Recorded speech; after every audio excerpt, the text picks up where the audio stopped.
Guys, nandito na naman ako. Eto, pag-usapan naman natin itong sinabi na naman itong si Auntie Petra. Talagang hindi maka-move on, guys.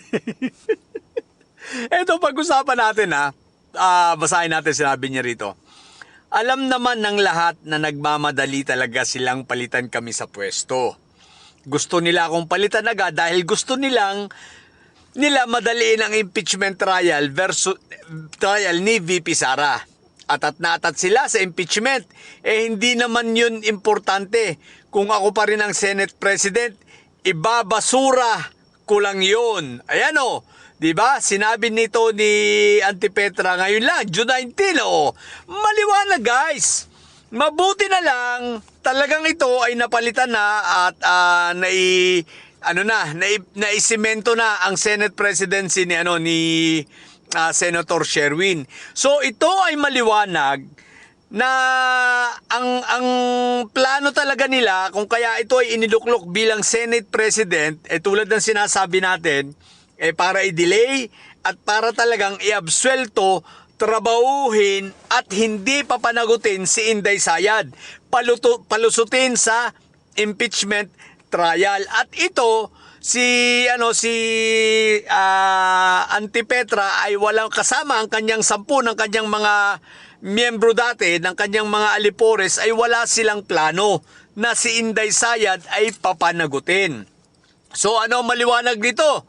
Ito si Auntie Petra, itong kapatid niya na si Madam Pia Madamdamin, ito si Aimee Mangabarena, at yan tatlo, si Kambing Nana na si Robin Padilla at si Marco Tae, yan limang yan, solid talaga yan na walang chance yan na boboto yan ng guilty laban kay Inday Sayad na i-convict ng mga yan. Wala talaga dahil simula't simula wala talaga silang plano na i-impeach na-impeach na, ma-convict kahit pa sabihin mong punong-puno ng ebidensya, kahit pa sabihin mo na lalabas ang maraming mga ebidensya laban dito kay Inday Sayad. Itong limang ito, nakasemento na ito na hindi ito boboto ng conviction ni Inday Sayad. Pero guys, ito ang sinasabi natin. Kaya nga, mabuti na rin na kahit papano i-appreciate natin itong si Quick Melt at itong si Joel, itong si Lulong na sila ay lumipat sa majority na isemento ang pundasyon na ilagay natin sa pedestal ang pagiging presidente nitong si Senator Sherwin na ito ay nangangahulugan na ang impeachment trial ay magtutuloy-tuloy na at wala na silang magagawa dahil sa bilang nila ngayon na siyam, wala na silang magagawa at tulad ng sinabi ng ating puting kabayo dati, maging si Bonggoloy diyan ay boboto. Abangan natin kung magkakatotoo na boboto yan ng conviction laban kay Inday Sayad. Sa madaling salita, 3 lang ang hinahabol rito. Ngayon, merong mga sway votes dyan, no? Itong sila, pangalan. Itong mga ilan na alanganin, kagaya nitong sila Villar na magkakapatid, may tsansa yan na yan ay bumoto ng guilty. May tsansa rin si Loren, kahit ganun yun. May tsansa yon, no? Na bumaliktad at bumoto ng conviction ni Sayad kung makikita ang mga ebidensya. Hindi ko sinasabi pero yung limang nabanggit ko nakapako na yan, no? So kaya may chance rin ng conviction sa ngayon na nakikita natin, no?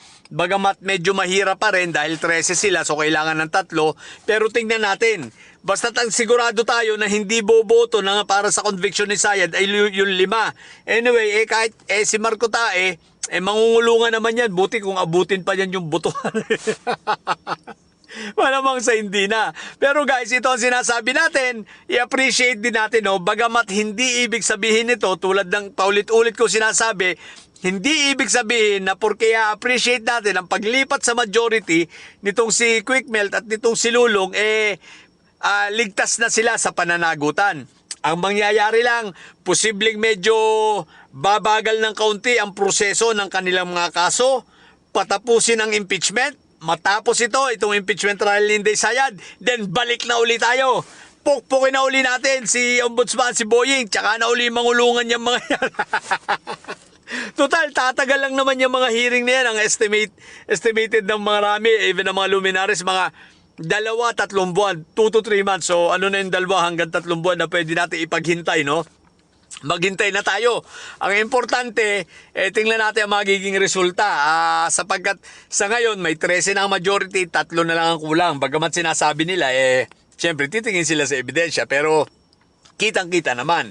Okay? So, ito ay napakaliwanag na itong si Antipetra, talagang hindi ito para i-trial ang impeachment. Yung pakita lang nila, nag-convene lang sila dahil wala silang magawa nun, dahil galit ang taong bayan.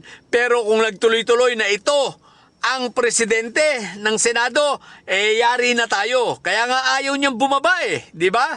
Ayaw niyang bumaba kasi nga pinupukpok din siya. Ang tanong kasi rito, ilang maleta kaya natanggap dito? Ilang maleta ang naibigay nila Sayad rito para dito sa impeachment trial ni Inday Sayad na wag magpatuloy? Di ba sa mga content ko, nakikita nyo naman, sinabi ko na sa inyo, nagalit si Inday Sayad, nagalit si Yutman dahil sablay ang mga diskarte nito at nawala pa sa pagka-Senate President. Mga move kasi na hindi pinag-iisipan. Ayan. So ngayon, nape-pressure na siguro ito. Baka sinisingil ito nila Yutman, hindi natin alam, no? So yan, kaya buti na lang guys. At hindi siya nanatiling Senate President dahil kung ito ay kung hindi pa natin na iposisyon si Senwin at hindi ito naisimento ang kanyang pagiging Senate President at hindi nagkaroon ng 13, bilang na 13, ay naku po Rudy, hanggang ngayon magulo. Malamang-lamang magulo yung nangyaring pre-trial. Baka nga may chance hindi natuloy yun. So mas may chance na mapepending, i-delay hanggang sa mabaliwala ang impeachment trial at makalusot na naman si Sayad. So buti na lang talaga, no? So ang payo natin dito kay kay Antipetra, mag-online selling ka na lang kasi mag-concentrate ka na lang doon. Huwag ka nang pumasok sa Senado, mag-resign ka na lang kasi sayang ang pasweldo sa'yo. Isipin mo yung ginastos na perang nasayang, 700 million dahil sa katarantaduan mong hinayupa ka. Kaya huwag ka nang mag-resign ka na lang, Antipetra, mag-online ka na lang. Mag-online selling ka na lang, tapos isama mo na yung iba mong isama mo na yung limang bugok na kasamahan mo. Yung kapatid mo, si Aimee Mangga Barrena, di ba? Si Marco Tae, makukulong naman yun. Ilang panahon na yun dyan. Feeling ko si Marco Tae hindi aabutin ito ang pag-vote. Makukulong talaga ito. Pero tingnan natin. Kasi wala pa siyang formal na kaso sa Sandigang Bayan, guys. Wala pa. So, kaya fake news yung lumalabas na nagkakagulo ang PNP kung sinong uhuli kay Marco Tae, fake news yun. Wala pang galon, Anyway, yun lang. Sa mga bobong didilis dyan at may Sayad, ang tatay nyo ay preso, ang BP nyo ay bobo. Manatili kayo mga bobo at may Sayad. Sapagkat ang may Sayad ay lagi high blood. Bye!